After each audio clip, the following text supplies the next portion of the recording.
Salam, namaste, ladies and gentlemen. Welcome to another exciting edition of your favorite show. That's the Monty Khan Show on your favorite network, the ITV Gold. Whether you're watching this show in the United States, in Canada, or anywhere across the world, I welcome you with open arms.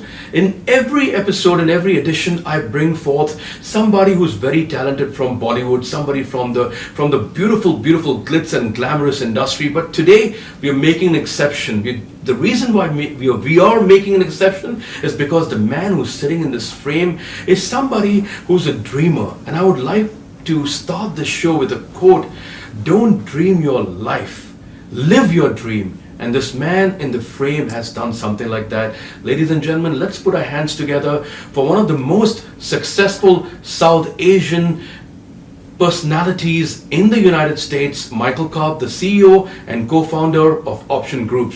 Michael Bhai, welcome to my show. Such an honor that you've given us your precious and valuable time in Mumbai. Thank you, Monty. Thank you for having me. On your quote, on what you said, I read somewhere that dreams at night don't come true, but dreams that you take during the day are possible, Possible, absolutely. So those dreams you can make happen, you know what I'm saying, right? So, yes, I've followed that path and have made, my dream and dreams of others come true as well, That is the most beautiful thing that I've ever heard. Not only did you make your dream come true, but dream of others. And that is, we'd like to, piggyback on that. But, Mike, my show is all about, people who have achieved something in life. And no achievement is big or small. It's all about getting to the finishing line, And starting with you, I've always admired your work, read about you in different, articles. You've done great interviews on big networks. Like to hear from you, man. Like to hear about your journey. Where did this journey of Michael Karp start? I know you're from India. You must have come to the US with that little dream, with that little glitz in your eyes. Let's hear it from you. Ye journey kahan shuru hui? So, I grew up in Delhi. I went to high school in Delhi. Excellent. A school called Springdales on Pusa Road. And I was very lucky. I got my visa and I came to America. My family, my Masi and my uncle were here in America. So I had a place to stay. And I was very lucky. I got into a college, and I transferred my visa to a student visa. It was much easier in those days to do those things. Not unlike today where you have to cross the border from Mexico. So it was a lot easier. Couldn't travel to India until I got my green card. Oh. So you sacrificed and. So I had to sacrifice. Not coming back. For about 9 years and stay in America. And during this time, in college. I met a friend of mine, Indian as well. He passed away, unfortunately, 3 years ago. And we became, really good friends. Okay. And, he really inspired me to sort of, get into business with him. And we started this company called Options Group, okay? Excellent. And long story short, we co-founded the company in '92, got some funding from my family, and got a small little office in One Penn Plaza in Manhattan. And we started, cold calling. But before we did that, we had joined a small little company. Okay. And over there, my partner's name, which was Rajesh Shastri, he had changed it to Bob Reed. Bob Reed, okay. Rajesh Shastri became Bob Reed. That's really interesting. I love that. And what about Michael Karp? Yeah, I was going to give you the story. My real name is Ashish Kumar. Okay. Ashish Kumar Sahab. Nice to meet you officially. Nice to meet you. First 2 days I was working with a small little company called Superior Career Concepts, and there were no computer in those days. The databases weren't there. It wasn't like today. We're talking about which year? This is about 1991. 87. Oh, 91. 87, I was in college. Correct. And then 91, I started this job, and the way I got this job was where my partner, Bob Reed, used to have, he answered an ad in a newspaper which said, fortunes are made in this business. If you're a great cold caller, call this number. So he called that number and he found this job because he wanted to be a wealth manager. He wanted to be a private wealth manager. And in those days, coming out of the '87 crash, the business wasn't as robust, as it might be today, or as it was, pre-crisis, etc. But he couldn't find that private wealth management job, so he alternatively found the headhunting business. Correct. Became a headhunter. Not too many Indian headhunters in those days. Very rare, very rare. Especially very you must be rare. having the challenge. I'm not saying this, I mean, absolutely, you don't have the accent right now, but when you come freshly from India, you have that accent. You have the to accent, fight you have to fight that, you have to compete, and competition was in both our nature. We both athletes, growing up. I played different sports in India, he played different sports in America. What did you play? I played basketball, I played cricket, so I did a lot of different things, Awesome, track and field, table tennis, a lot of different, sports. We're good at racket sports, squash, so I was, first couple of days I was cold calling, under, Ashish, Ash, and people were like, we're not buying no hash, so they would hang up on me, and, so my boss, so my boss looked at me and she said, you look like this Israeli lawyer that my father used to use in the 60s. I had the same haircut, but much longer, I've lost my hair a little bit, but, much thicker hair. Got it. And she goes, go with this name, Mike Karp, and see what happens. So I picked up the phone and I called Goldman Sachs, cold call Goldman Sachs. I still remember that number. It was 212-357-7602. Absolutely. And on the other end, this woman, Melissa Romano, answered the phone. And, I gave her my, the pitch that we had, hi, are you hiring people, blah, blah, blah. She goes, yeah, we're hiring people, but not full-time, you're hiring for consultants. So I didn't know what the heck I was talking about, so I said, yes, we do that as well. Please send me, whatever you have.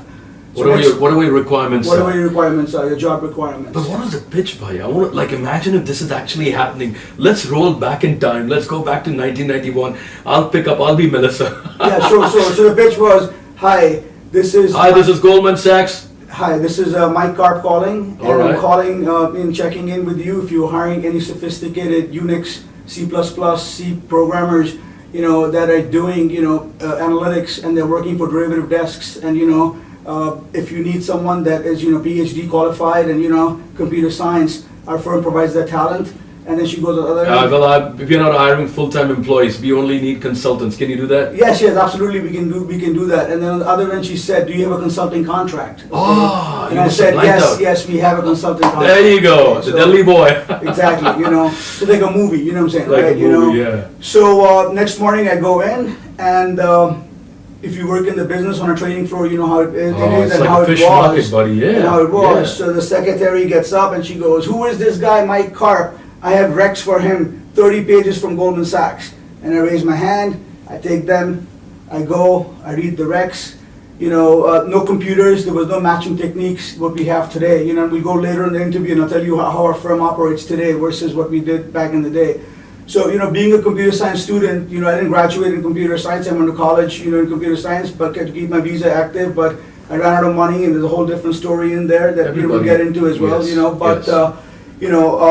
I went in and I stayed up the whole night, and I took every resume file from A to Z, and I read the names, of the people and the job descriptions, and I could match the jobs much better than most recruiters could. So I was like, all right, they need a 2-year experience. The guy's got 4. Boom, Unix, C++, MIT, and that time it was Unix and C++, yeah. And in those Oracle. days, as I had studied that in my own thing with a friend, I developed a small little test for C++, for some of these guys that were they're coders, and I would send them that basic C++ test. It's developed way more today than it was in those days. And these guys were from MIT, Stanford, Caltech, Harvard, IIT, École Polytechnique, Bocconi. I can keep going. All these different universities in the world. And some were on F1 visas.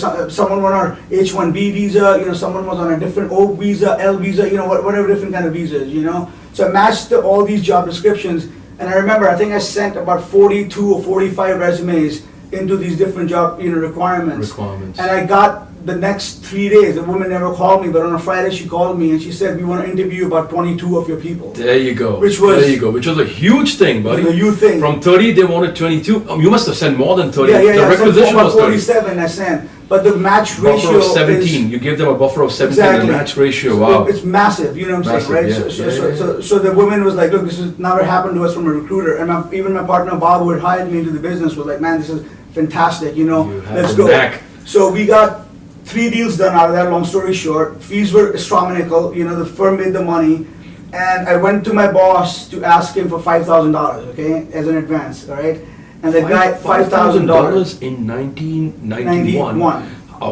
How, in terms of inflation, how much would that be today? I don't know, 15, 20 grand. 20 grand, okay, just, okay. Just hypothetically. Hypothetically, So I right. asked him, and he goes to me, what do you need 5,000 for? So I said to him, listen, Joe, this business is all about, taking people out, getting to know them, building relationships. And the first thing that you need to do is you need to dress apart. Correct. And COVID has changed that a bit. People have gotten too lazy and stuff. They don't dress up anymore. They don't dress I up agree with anymore. You know how it is. Presentation. They don't like yes. wearing a tie. So it's and they think it's normal to do these. And people things, laugh when they see a pocket square. Exactly. They'll be like, "Oh, this guy's got a pocket square." Exactly. So the first thing we were taught was that you need to be wearing matching socks, shoes need to be polished, tie needs to be tight, shirt needs to be solid. Look good when you walk into an interview. That's the first Absolutely. step of going for an interview.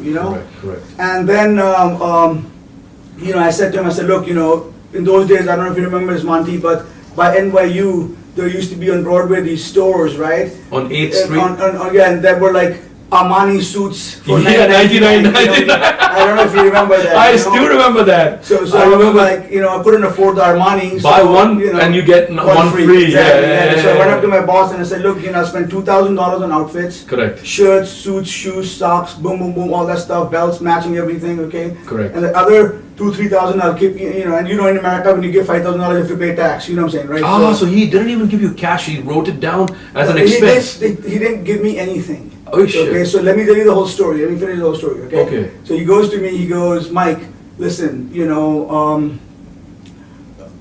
owe me money because half the candidates were the firm's candidates, so 50-50 split, okay? And I owe you 30% commission. I've given you $500 draw, and blah, blah, blah, blah, blah. So you owe me 20 grand. I'm like, dude, this is not how the math works, okay? You owed him? I owe him 20 grand. 20 grand, okay? And I said to him, listen, I'm a math student, okay?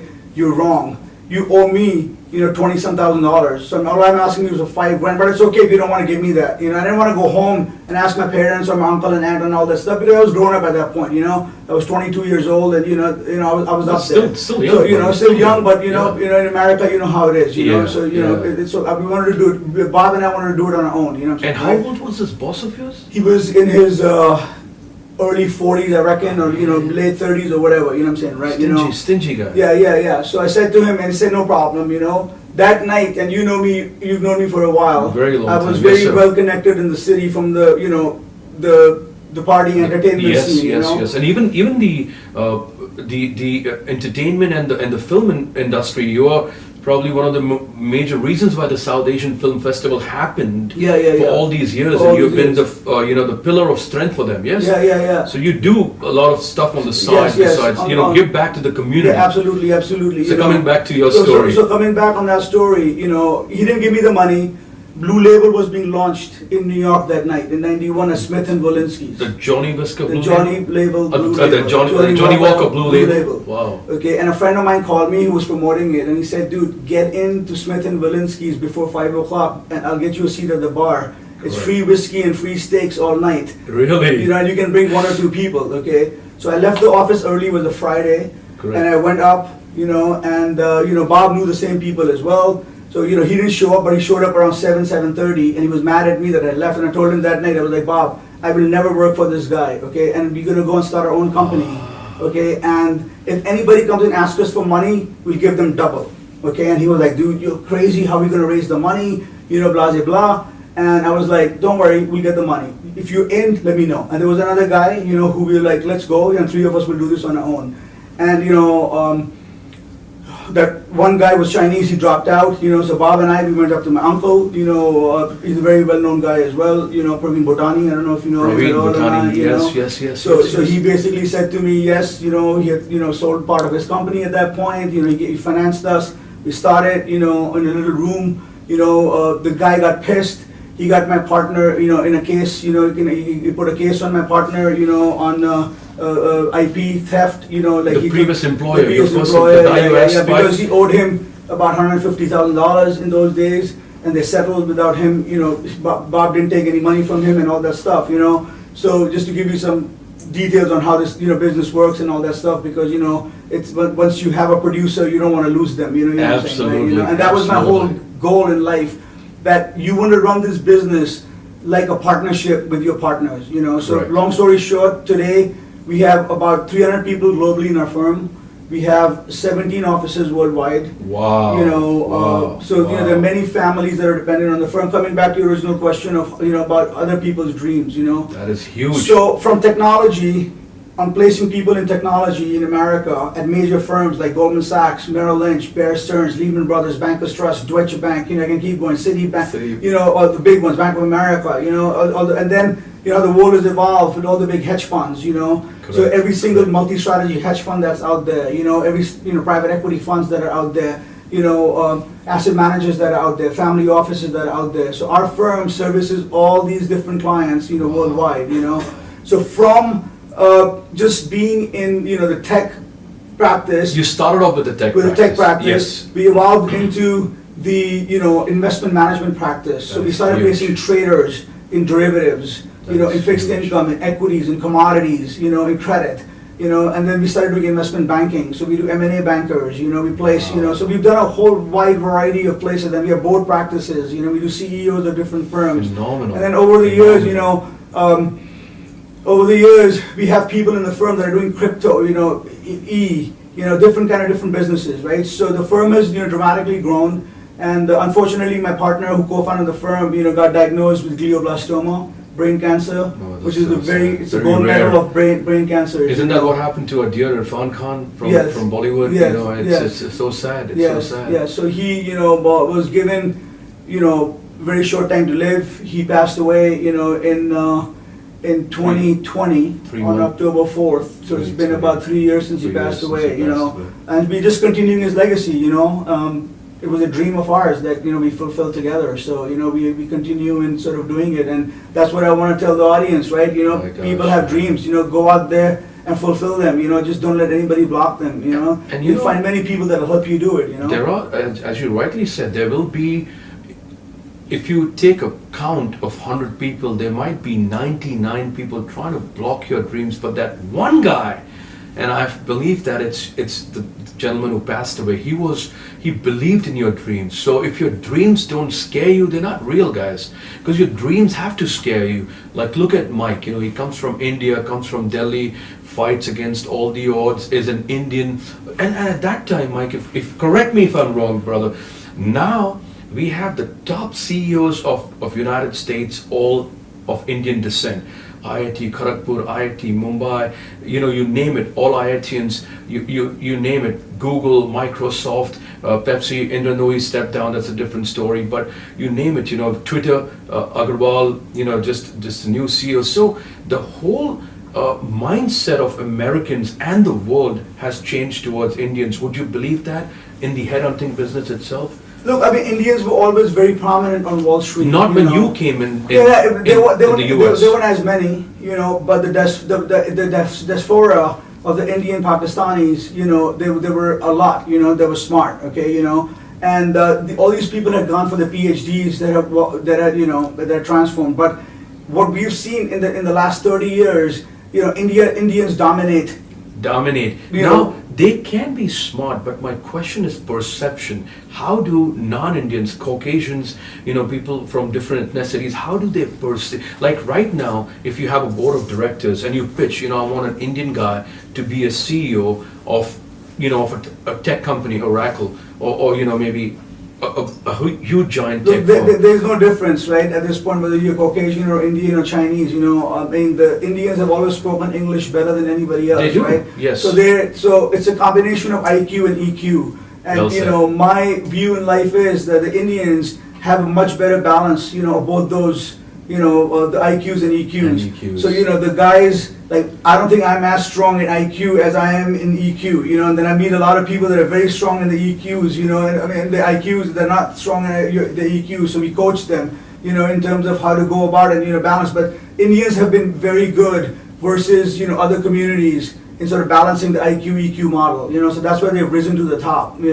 And when they're sitting in a board, and by the way, Indians are not considered diverse anymore. You know what I'm saying, right? Because for every technical job that's out there, you have 4 or 5 resumes that are going in. Whether it's a CEO job or whether it's a whether you look at FedEx or Barclays, or if you look at Deutsche Bank when Anshu ran it, or Vikram when he ran Citibank. You know what I'm saying, right? Right. So when you look at how it's been spread, the board doesn't consider Indians to be diverse anymore. You know what I'm saying, right? Okay, because they're in every facets of every business, whether it be tech, biotech, medicine, you name it, Wall Street, financial services, defense. You know what I'm saying, right? And a lot of these. We have a candidate. We have a political candidate standing. Political, That's, exactly. That so is, in politics, it's Indians are everywhere. They you know what I'm saying, right? And Indians have sort of, put themselves not only in America but Canada, UK, Australia, all major countries, and that's the reason I was always intrigued in going to different countries and different cities and opening offices. Because and you did that. You have 17 offices across yes. the world. Now coming back to Options Group, Mike, and this is my question. In this beautiful, I would say that the years that Options Group has existed, which was the most tough phase for Options Group? And if you want to elaborate, how did you, held the team strong? Because I know 2008, 2009 was like, we had the market crash, and we were all going through tough times because of the mortgage, balloon bust and stuff like that. Did Options Group go through a roller coaster ride? Because, we're talking about a dream run, but want to also know your challenges and how you fought those challenges as a leader. So look, we've been in business for 3 decades plus now at this point. Okay, we've entered our 4th decade in business. So we've seen many cycles. We saw the 94 cycle, we saw the 98 cycle, then we saw the 2001 cycle, then we saw the 2008 cycle, okay, and then we've seen the 2011 cycle, and then we saw the, this cycle that's coming up. And in 2008, we had a 50% drop in our revenue from where we were. So you did suffer. So we did suffer, okay, and the way that I manage the business as a leader is, I make sure that, the top of the management takes the hit, not the people that work for us. Okay, wow. So we didn't cut people's salaries. We didn't take 30% off people's draws and Was people's your commissions. company one of the few companies that never laid off anybody during that time? During that time, we laid off some people, but during COVID, we did not lay off anyone. Beautiful. Okay, Beautiful. Because we wanted to keep the team together. Correct. And our motto during that time was, stronger together. Stronger together. Yes, I read that. And you don't want to lose talent, because you're a man who himself, if that guy would have given you $5,000, I'm sorry I'm going back in time because I'm a believer of destiny, man. If that guy would have given you $5,000, you would have probably not left him. Probably. So that was the best $5,000 that someone that didn't give me. That was the best thing that ever happened. Exactly. So for me, that's the turning point. Exactly. That steak and Blue Label, come down here, buddy. Come run up. Was it on 2nd Avenue, Smith and Wollensky? Yeah, 3rd Avenue. 3rd Avenue, because my mind just started spinning, and so you didn't lay off anybody during COVID, and you kept your team strong and very strong, running, and you knew you were going to. That's probably because even more than the 2008 crisis. When you asked that question, that was probably the most challenging time for me, because my partner was diagnosed with glioblastoma. He was given 12 months to live.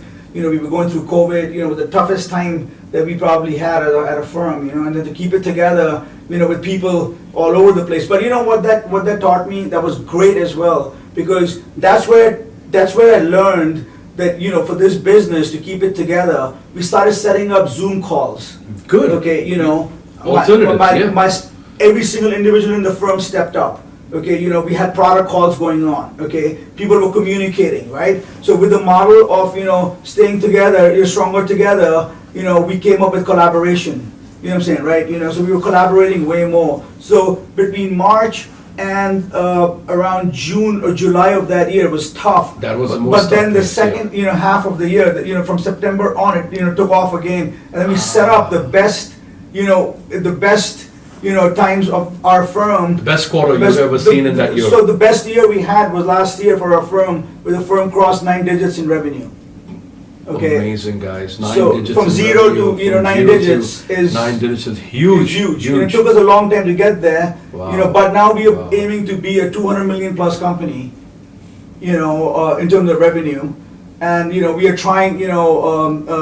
We're trying very hard to attract talent. To come and work for us. Worldwide. We're looking for talent. You'll find a lot of talent. People who are watching, they're I like, hope- their I eyes are hope- lit up, I man. hope you're That's watching like- the Monty Khan Show, so Dreams come Dreams real, come buddy. true, man. Dreams come Yeah, real. A exactly, man coming exactly. from Delhi and making a mark and not giving up. That's solidarity. That's integrity. Believing in himself. Self-belief.